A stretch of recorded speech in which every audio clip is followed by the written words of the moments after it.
Hello, Cassim.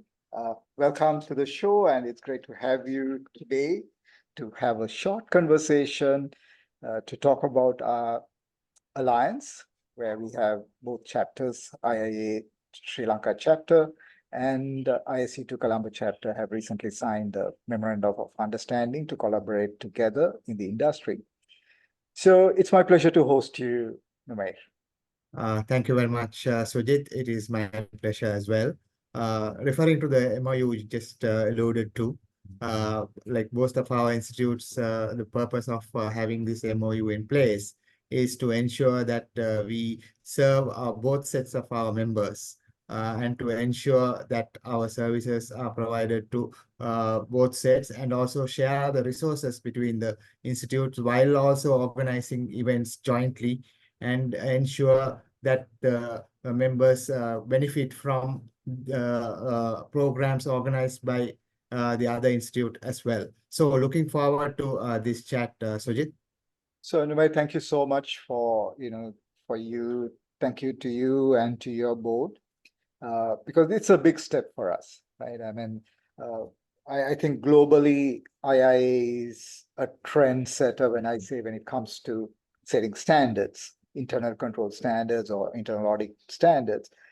And for us in Sri Lanka, that is ISC2 Colombo chapter, we consider it as a privilege to work alongside with you, where we will have an opportunity for the security guys to get access to your events, where they can also understand the best practices with respect to governance, internal controls, and adopt them into the cybersecurity framework. So I see this as a great opportunity for our members to collaborate with you.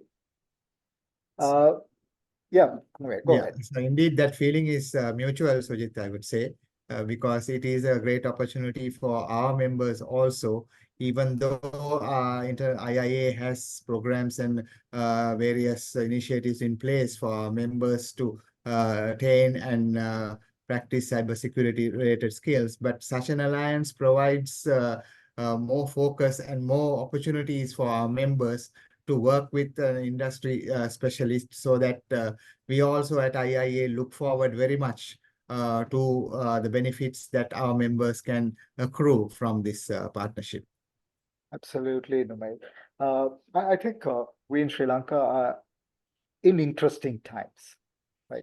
People may say we have challenging times. I see it as an opportunity. Opportunity to embark on best practices, implement programs to adopt global best practices, and institutionalize governance. So we have gone through several challenges in the past year. So how do you see, or what opportunities do you see to overcome these challenges?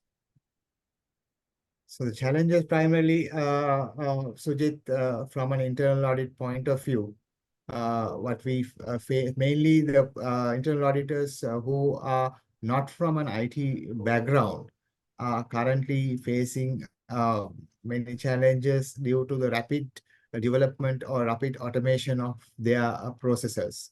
So be it when they conduct a operational review for a particular area, or it could be even financial reporting or any area that they are reviewing, they have to face with a huge amount of automation and complexities related to whatever the areas that they are reviewing.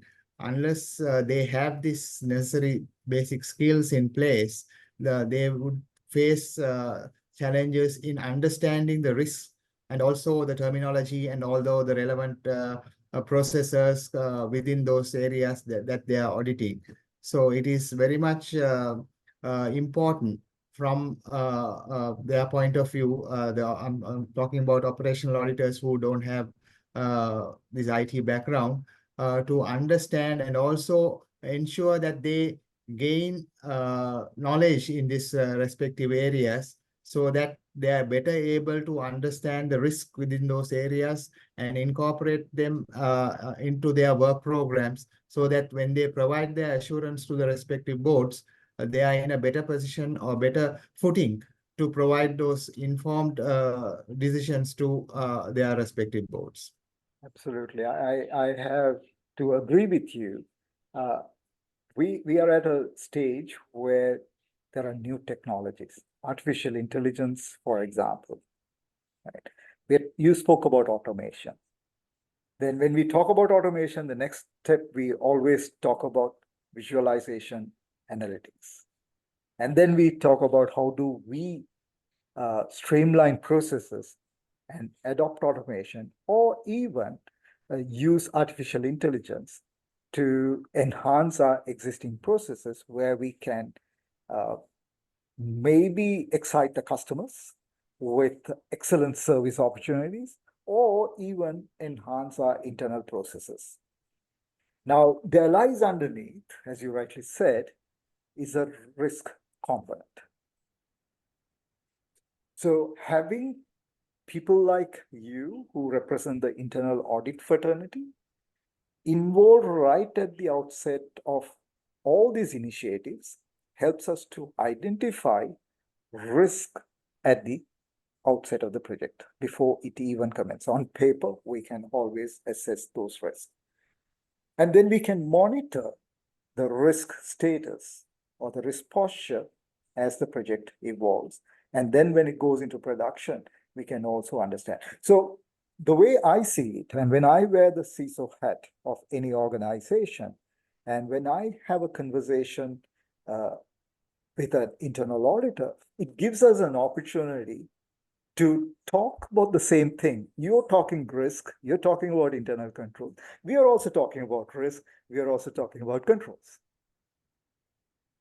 Right? So while the terminologies are common, what we will together address and provide the audience the opportunity to embrace and adopt these best practices into the programs.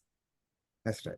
Right. So you did speak about the challenges in terms of auditors being not tech savvy or not having the exposure to technology.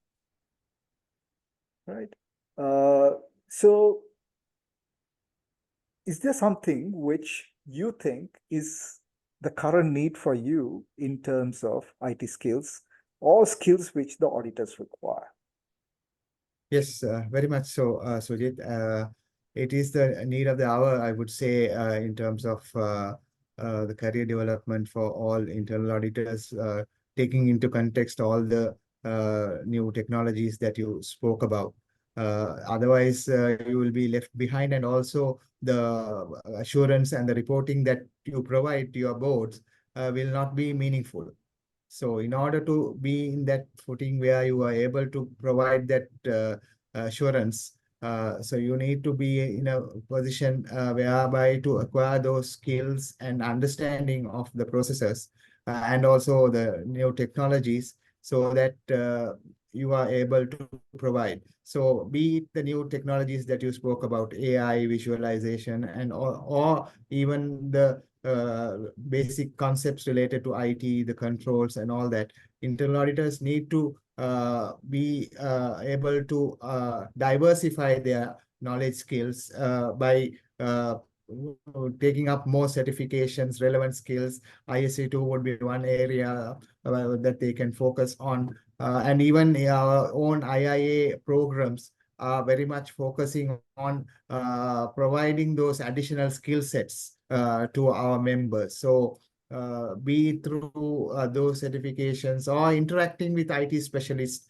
or bringing in specialists to provide that relevant input to their work. There are many options which the internal auditors can currently employ to overcome these challenges. But it is very much like up to the relevant CIA or the board audit committee to decide which course of action that they will take to overcome these challenges. But whatever way they do it, it is very important for them to do it and ensure the outcome of those reviews or internal audits that they uh, do factor in all these relevant areas in their reports.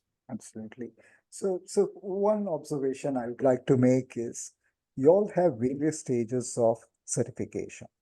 And one of them, which always has been a point of attraction for me, is the self-assessment questionnaire. Okay. Right. So you have a self-assessment, internal control self-assessment. It's stage 1 or stage 2. I don't remember. Do you have any insights which you can share with us on that in terms of your certifications or the stages through which a person can follow the IIA certifications? Yeah, there are the 3 stages for the main certification, Sujit, part 1, part 2, and part 3. And each of these areas cover different skills of an internal auditor, be it the fundamentals of the standards, the internal auditing standards. Currently, as we speak, the internal audit standards are going through a change from the originally issued standards in 2017. This year in 2024, IIA has issuing a new sets of standards called the Global Internal Audit Standards. So that is one area that will be tested on. And other than that, the stages of internal auditing, from planning to field work to risk assessment to reporting, also will be covered as part of your syllabus. And then the business skills, the business acumen, where the IT skills that we spoke about earlier also is given very much prominence. If I'm not mistaken, 20% in stage 3, and also information security is also given weightage around 25%. So those are the main aspects, Sujit, when it comes to covering individual areas in these 3 parts. But of course, when you go into each area, there will be subtopics which will be going deeper into the respective areas. Absolutely. So one of the things which I keep talking to all my clients, and especially when I speak to the IT folks, is talking about the first chapter of your stage 1 internal audit, where you have a topic on flowcharts. Okay. Right. So where you document the processes, where you also identify the controls. So you have those diagrams which are top down and goes from left to right horizontal. So those things are good things which we IT professionals or cybersecurity professionals can adopt from your best practices. So which will help us to maybe document the processes better, which can be provided as evidence to say this is the process which has been implemented, and demonstrate to the auditors as evidence. Right. So I mean, I would encourage those people who are listening to this to check out the stage 1 of the internal audit exam manual, and especially the first topic. Right? You don't need to go through the rest of it. I mean, the first topic is very, very important because it actually lays down the scope, the external factors, the internal factors, the risks, and the different types of controls. We talk about mostly the technical controls, but you also emphasize a lot on directive controls, application controls, process controls, input controls, output controls, and then the list goes on, right? And then all of them are directly related to anything we do in terms of IT. So whether we adopt implement an ERP or a core banking system, or innovate and implement a system to automation, IoT, or even adoption of AI, controls form part of the basis, right? It's a foundation of any system. What I think what you and I try to achieve in our regular work is to provide assurance to the board. So in other words, we are telling them that the systems which we use can be relied upon, trusted upon, and give assurance to the board and the management that what is being used or what is being generated from IT is reliable. So on the same note, I also want to share with you some of those things which ISC2 can also help your members. So we have, like you, we have various certifications, but the certifications are specialization in different areas. So there's one which we call the Certified in Cybersecurity. It's an entry-level certification where it goes through two-step process. Anyone who is interested to gain knowledge in cybersecurity, they can register as a candidate, and they can actually choose to do the certified in cybersecurity program. Right now, the examination and the course content, which costs roughly around $600 to $700, is available free of cost. Right, so they get the the best practices, the material for them to learn. And when they are ready to go for the exam, they have to register with any of the published exam centers. It's a a multiple choice exam. Study time is about 14 hours, which will quickly give them an understanding in terms of what is cybersecurity, what is business continuity, what are operation security, what is security monitoring. So it will give them a feel of what these areas actually mean. Right, so that's definitely a plus for all internal auditors to consider. So once they pass the exam, for them to get a membership in IAC2 and to get the certificate issued, they just need to spend $50. So that's the investment they need to make. Otherwise, everything else is currently, as of now, as we speak, is available free for everyone. But let's say if you want your team members to specialize in cloud, and let's say if the organization is transforming and adopting cloud technology, then there's a certification where even the auditors can pursue, which is called the cloud certification, certified in cloud certification. So that is something which they can consider. Or let's say if somebody who wants to audit the operations of IT, you can still pursue systems certification, right? SSCP, System Security Certified Professional. So likewise, we also have another certification, which is for, there are different certificates, courses available as well, not certification, but these are certificates, maybe for access control or maybe privacy. So these programs are available for anybody who wants to register and, take on the course. So at the end of the training and, following the instructions and going through a self-assessment, then they'll be issued a certificate. So that also is a good platform for people to use to gain that best practice insights. Right, then of course the gold standard certificate is the CISSP. Those of them who wants to combine internal audit with cybersecurity or even use it as a consulting certification, then they can actually pursue the CISSP.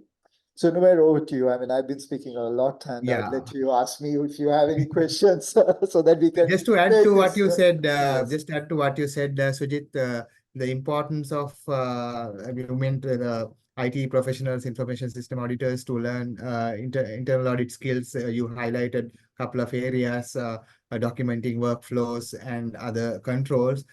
Two ways or two certifications which information system auditors can consider in taking internal audit related qualifications. The entry level qualification is the internal audit practitioner qualification. You don't need any internal audit experience for this. Yeah. Very good. So that is one area. If you're interested in very much in acquiring what you said earlier, those knowledges and relevant experience or relevant qualifications related to internal audit, that's one area you can consider. Otherwise, if you have CISA qualification, which is introduced recently, CIA challenge exam, a fast track route has been introduced for you to achieve the flagship CIS certification. So this is gaining popularity very much amongst information system auditors to achieve the CIS certification, because now as I see it, the differentiation between IT auditors and operational auditors are very much blurry. So if you see, even for the vacancies, not much so in Sri Lanka as yet, but very much in other countries, when the job description for CIAs, Chief Internal Auditors, they call out for information system related qualification as well, not only CIA. Correct. So as I said earlier, the distinction is blurring. So it's very much important for both sides, the operational auditors and information system auditors, to have cross qualifications. It complements each Compliments other, very right? much, yes. So if you want to be a chief internal auditor, it's good to have IT and cybersecurity insights so that you can visualize the risk better than others, right? Likewise, That's if right. you're going to be a CISO or a person who is going to be advising the boards with respect to technology, having an understanding of internal controls and internal auditing will definitely help them to make that right pitch to the boards. So in terms of skills, right? I mean, I feel one of the most wanted skills is the communication skills, the written skills, as to how you write a report, because at the end of the day, I mean, when you do an audit, what you're expected to illustrate is what the observation is, what the risk component, what is the impact, and what is the remediation.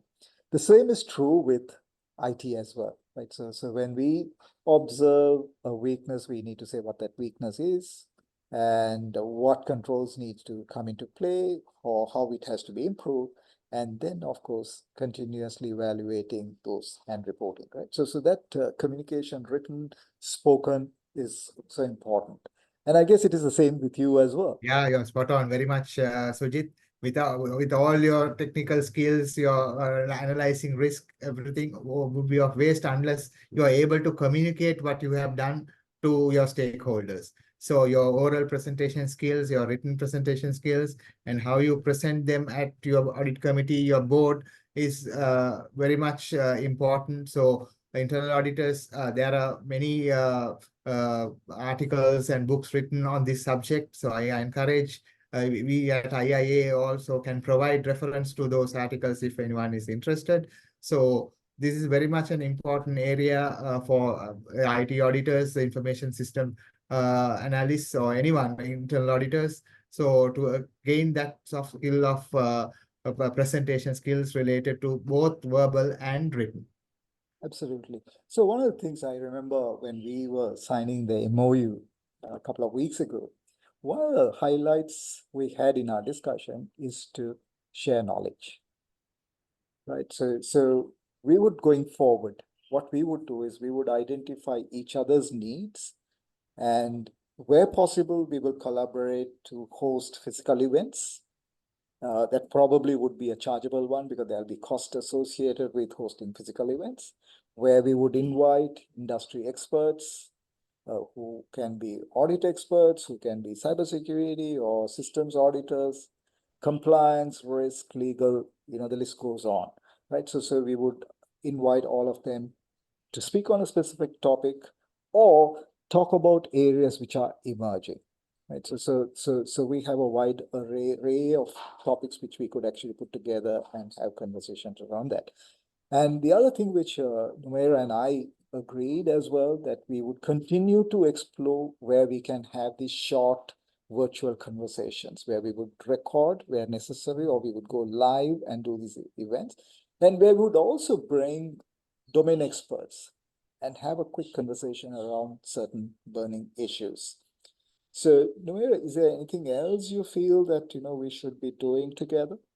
Yeah, one specific area we can incorporate, Sujit, is we are planning our national conference this year, sometime around Uh, the third quarter of this year. So we'll definitely keep you posted on the developments. So we can think about one or two maybe slots for ISC to come in and provide our members with uh, relevant presentations related to cybersecurity and all other related areas. So looking forward to have you or your team on board.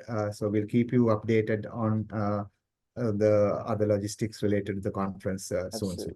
Absolutely. It'll be an absolute pleasure to partner with you, not only by, providing our members an opportunity to make use of your platform, but we would also, likewise invite you for all our events where we have opportunities where we could actually make provision for your members to come and talk about a specific area, specific topic, or give a internal audit context to an issue, right? So that's an opportunity I see. And wherever we do these mentoring programs, awareness sessions. Some of them we conduct free of charge. So we don't charge anything. If it is a virtual one, definitely we don't charge anything. So we would be extending those invites to you as well. So we, as a habit, we try and do a fusion model of all our certifications. We bundle them to one program and pick the common topics and run it for about 6 to 8 weeks. Right? Wow. It's usually done on a weekend, a couple of hours, 9 to 11, or sometimes if we start early, 8 to 10. So depending on what time we start. So roughly about 2 hours. So we would make presentations and also encourage the participants to ask questions and deliberate on the subject. So this is something which I see where we can, coexist together and share our platforms and our, expertise together.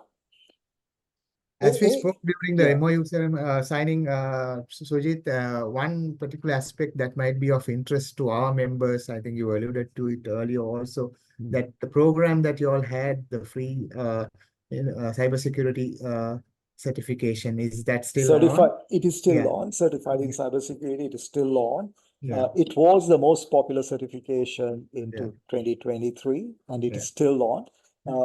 I know a lot of Sri Lankans have, acquired the certification. Some of them have registered and waiting for their time to, face the exam.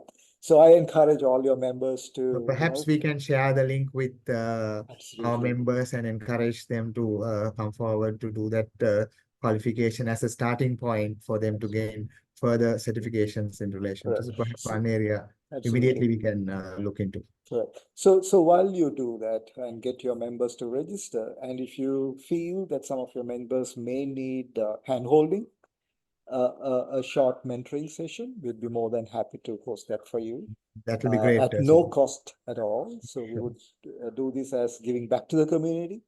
And it can be any topic, like you may say, okay, so let's have a chat on business continuity planning. So we can make it a more of a engaging conversation, understand the intricacies of doing it in modern times. Like, the traditional ways you can shut down one data center and shift it to another one. But now today, when you have a hybrid environment where you have cloud, on-prem, and, a third-party data center in the country, then how do you synchronize all these things? How do you manage this program so that you can be still resilient, comply to the regulators' requirements? So that's something which we can definitely work on. Numer, I mean, Yeah, any just other? one question from you, Sujit. Let's say I'm a chief internal audit or any head of internal audit. If he is asked by his board to give an assurance of the cybersecurity risk in this particular organization, what is your advice for that particular internal auditor? How should he approach? Where should he start? And how should he go about in doing that risk assessment and providing that update to his board? Excellent question, Numer. Right, I Yeah. didn't see this coming, actually. Okay. You surprised me. I'm intrigued by your Yeah. question, right? So in my mind, I have two approaches. One, if your team, you have a team member or team members who are competent, so you could actually make this as part of your annual audit program, your internal audit plan. And then you can break it down into different areas and then you can do it. But when you make the plan, you definitely try to understand what are your high risk areas, and then you focus your efforts on that. Now, as you and I know, the cybersecurity skills are scarce. I mean, there are different, I mean, it is a staggered industry in the sense when I say there are maybe oversupply of technical resources, but when you really look at people who could do risk management or people who could drive compliance or people who could, do high level of consulting, then that skill sets may be, very rare. So what y'all can probably approach is look at a third party to help you to fill the areas where you have a need. So that you still achieve your objectives, but where you can do it yourself, you will do it. Where you cannot, then you would reach out to an external party to come and fulfill that role for you. So that way, you have the wheels rolling rather than saying, hey, I don't have the resources, I can't do it. So again, right, you can't do everything at one go.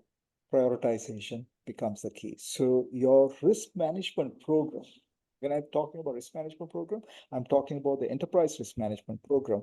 That has to be robust. And cybersecurity should feed into that. Right. So not just as a line item, but looking at different aspects. So when I say different aspects, human elements, what's my risk from a cyber perspective? If I'm talking about end user computing, what is my risk? What should I be doing? If I look at from my information data perspective, what is that I should be doing to protect my sensitive information? Or if you say network, then what should I be doing? And then you can look at your core systems. There also you can actually prioritize.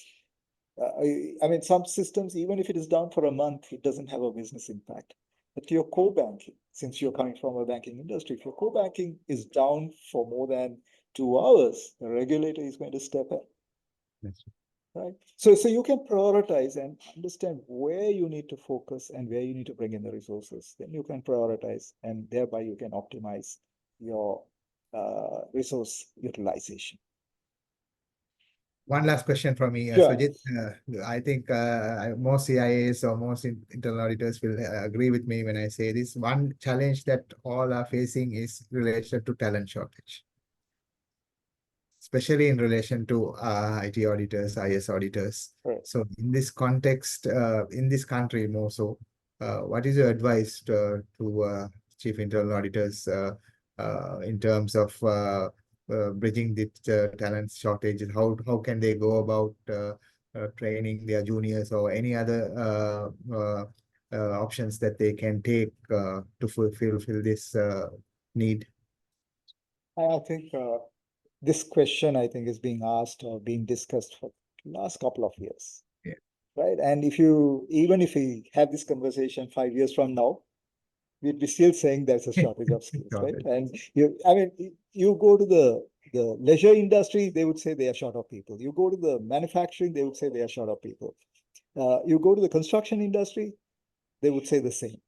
So this talent shortage is not unique to the workspace where you and I specialize. So it's across the board. And the technology keeps evolving. The environment keeps evolving. Right now, a couple of years ago, we never spoke about ESG. Today, ESG is a top line discussion. Right? And when we talk about internal, external factors, today people are asking, what is your view on environment, climate change? And these are becoming reporting standards. So as we mature, the industry will also change and mature, and those needs will continue to evolve. So we will never say that we will be, compliant, or we will ever be self-sufficient. So what I always recommend is focus on your core, strengthen that. Where you have gaps, identify people who can contribute to your growth. Let's say you need a person who you want to do a quick, assessment on your cloud infrastructure. You may not have the expertise in-house. Engage an external party and see whether you can get one of your team members to understudy them. So they may not be able to do everything that external party does, but on the ground, you'll be able to cover at least 20%, and then you're slowly increasing that value. Right. So this learning has to be continuous. And that's why we talk about CPD or CPE programs, right? Continuously educate ourselves.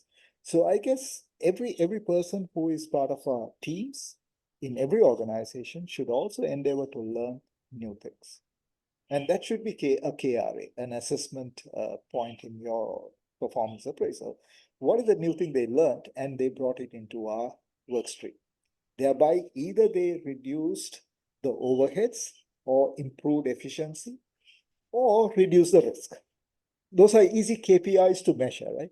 Right. And those can be even those things which, if they do it right, can also be incentivized.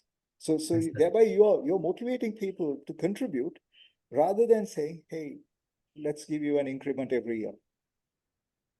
Right. So These are sometimes, I becomes a mean, win-win situation. it becomes a win-win situation, and you are also giving an opportunity for that person to come back and tell, hey guys, I see this risk in our organization in this process. If we do this marginal change, we can probably reduce the risk or reduce the cost. Now, sometimes we don't get that feed coming from the ground. And especially if you're doing risk assessment, the people on the ground, they know their risk, they know the risk on the ground better than Yeah, the then risk no, lead. yes. Right? That I becomes a remember challenge. absolutely, because I remember doing an exercise with a global bank several years ago. So we just did a general awareness program. And one of the things which I suggested to them is, okay, typically what we do is we do a program, you serve shortlists at the end of the day, everybody claps, nice presentation, good stuff, you excited us, bit scary, and go on. But I said, okay, after 1 week, go back to them and ask them, what of those they heard would they like to implement in your departments? And the discovery was that they said 90% of the things which they said were not in their risk register. Okay. So now you have uncovered things which you thought never existed. So I said incentivize them, right? So that they continue to help you to implement those as well.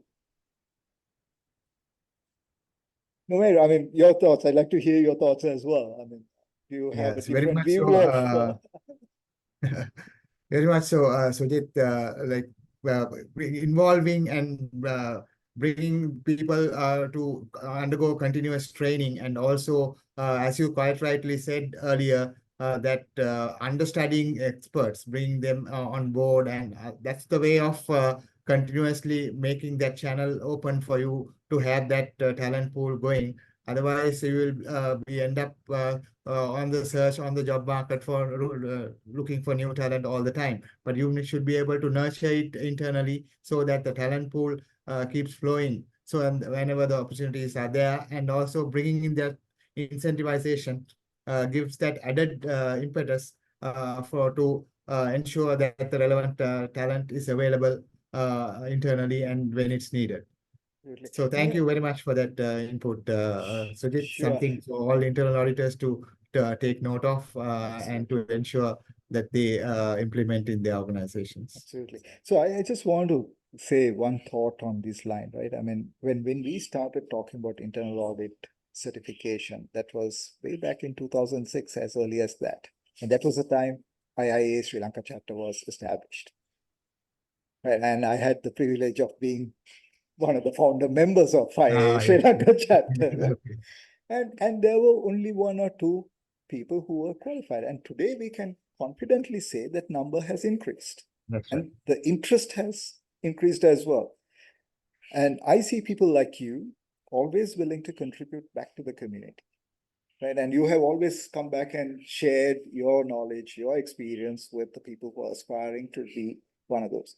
So when we look at ISC2 Colombo chapter, we are the youngest, I would say. I mean, of course, the Cloud Security Alliance Sri Lanka chapter was established a couple of months ago, but otherwise we were the youngest, and we established in 2012, right? And when we got certified, I mean, when I became a CISP, there were hardly any, right? I mean, there were Sri Lankans who were certified, but probably they were living overseas. But in country, there weren't any.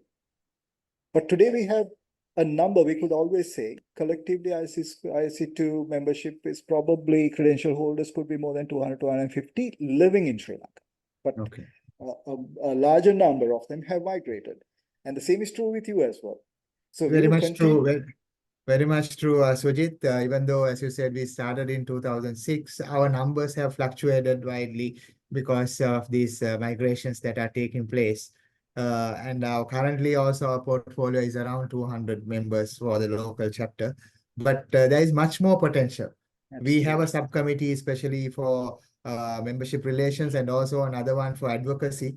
These two committees are having specific programs to work with the corporate sector, public sector, to ensure that the awareness of our certifications and also awareness of internal auditing itself is very much brought upon to to the industry and also the public sector. Recently, for that matter, we signed another MOU with the Department of Management Audit, the public sector internal audit department.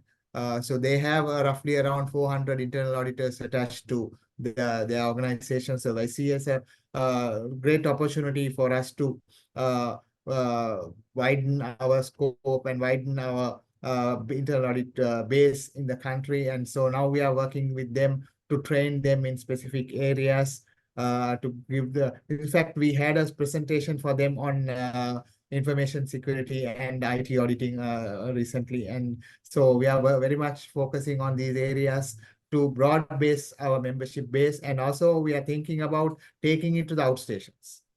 So having one or two sessions outside Colombo to encourage people to take up this field of internal auditing, also explore the possibility of doing IIS certifications. So these are some of the work that we are doing, Sujit, to broad base our membership base. Absolutely. Numair, Cassim, thank you so much for taking time to talk to us. So I want to leave the audience with one thought. I don't know whether it is right to say, those of you who end up being internal auditors have a much higher chance of becoming the CEO of an organization. The reason being, when you are an internal auditor, you get to go and audit all the departments. You get to know how the business functions, and thereby makes you the most eligible person in the organization to become the head of the company. Right. So it was my absolute pleasure, Numair, to talk to you about our relationship, our MOU, and our plans to work together in Sri Lanka. So with that note, myself, Sujit Christy, President IIST Colombo Chapter, want to thank Numair Cassim, President IIA Sri Lanka Chapter, for this time. Have a great day. Thank you very much, Sujit. The pleasure is indeed ours as well. Thank you for inviting me to this session. Looking forward very much to work together with ISC2 and also to expand our partnership and ensure that we work in many programs together in the future. So thank you very much again, Sujit, for this opportunity. Pleasure is all ours. Thank you.